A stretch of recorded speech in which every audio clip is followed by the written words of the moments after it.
Halo Sobat Pans, di video kali ini kita akan mengulas kinerja kuartal pertama dari salah satu bank digital pionir di Indonesia. Bank itu adalah PT Neo Commerce Tbk atau yang biasa dikenal dengan kode saham BBYB. BBYB merupakan salah satu bank dari ekosistem Akulaku, perusahaan teknologi finansial atau fintech yang berfokus pada kredit digital. Sejak diakuisisi pada tahun 2020, BBYB berubah dari bank konvensional menjadi bank digital murni, dengan fokus pada segmen retail, terutama generasi muda dan masyarakat yang unbanked, yaitu mereka yang belum memiliki akses layanan perbankan. Transformasi ini diperkuat lewat aplikasi Neobank yang menyedia berbagai fitur seperti tabungan Neo Now, deposito fleksibel, pinjaman Neo Loan, hingga transaksi QRIS dan pembelian emas digital.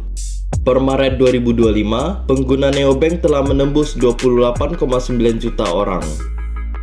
Salah satu highlight utama dari BBYB di kuartal pertama tahun 2025 adalah lonjakan laba bersih menjadi 159,6 miliar atau naik lebih dari 1000% dibanding periode yang sama tahun lalu. Kenaikan ini terutama didorong oleh penurunan beban provisi atau cadangan kerugian kredit dan efisiensi operasional. Namun perlu dicatat, penurunan ini bersifat one-off karena adanya accounting adjustment pada metode pencatatan resiko kredit. Jadi, laba ini kemungkinan tidak akan berulang di kuartal berikutnya.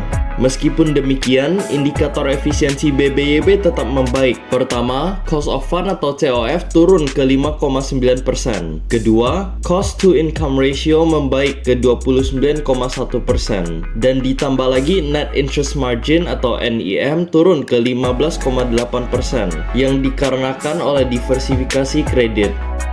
Di kuartal ini, total kredit yang disalurkan BBYB turun ke 8,5 triliun rupiah, melemah 9,6% secara tahunan. Penyebab utamanya adalah penurunan kredit dari channeling Akulaku Finance Indonesia atau AFI yang turun 37%. Namun ini adalah bagian dari strategi jangka panjang BBYB untuk mengurangi ketergantungan pada grup Akulaku dan memperluas basis pinjaman ke sektor lain.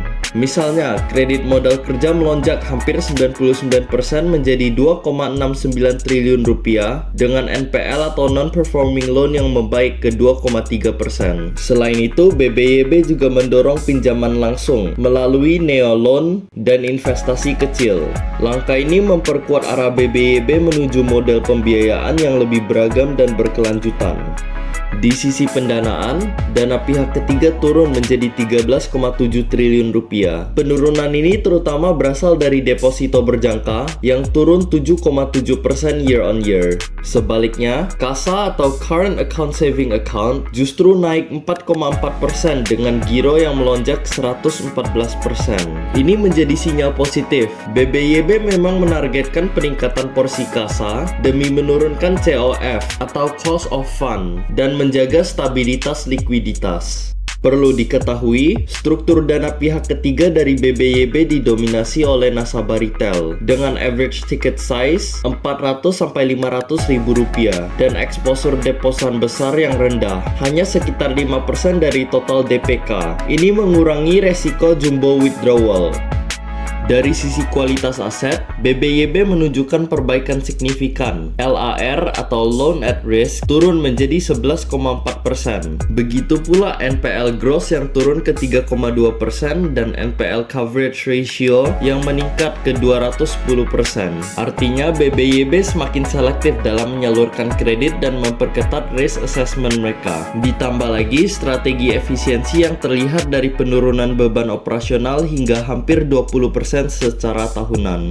Meskipun kinerja Q1 2025 terlihat menjanjikan, analis dari Panin Sekuritas memberi pandangan netral terhadap BBYB. Mengapa? Karena laba besar di kuartal ini kemungkinan tidak akan berulang, dan tantangan dari sisi margin dan pertumbuhan kredit masih ada. Namun, tetap ada katalis positif. Pertama, penurunan suku bunga BI ke 5,5% yang bisa mendorong kredit. Kedua, kualitas aset yang membaik. Dan ketiga, strategi diversifikasi kredit yang mulai menunjukkan hasil. Dengan valuasi yang masih murah di PBV 0,7 kali dibanding rata-rata industri 1,9 kali, BBYB bisa menjadi salah satu kandidat menarik untuk dipantau ke depannya. Nah, itulah tadi pembahasan BBYB di kuartal pertama tahun 2025. Transformasi digital mereka masih terus berlanjut, dan meskipun tantangan tetap ada, arah strateginya cukup menjanjikan. Gimana opini Sobat Pans tentang emiten yang satu ini? Kalau Sobat Pans tertarik membeli, Sobat Pans bisa melakukannya di Panin Sekuritas. Well, jika Sobat Pans tertarik untuk berinvestasi saham di Panin Sekuritas, Sobat Pans bisa melakukan pembukaan rekening saham dengan cara scan barcode berikut ini, dan raih kesempatan mendapatkan promo cashback senilai Rp200.000 dengan setoran dana sebesar Rp1 juta.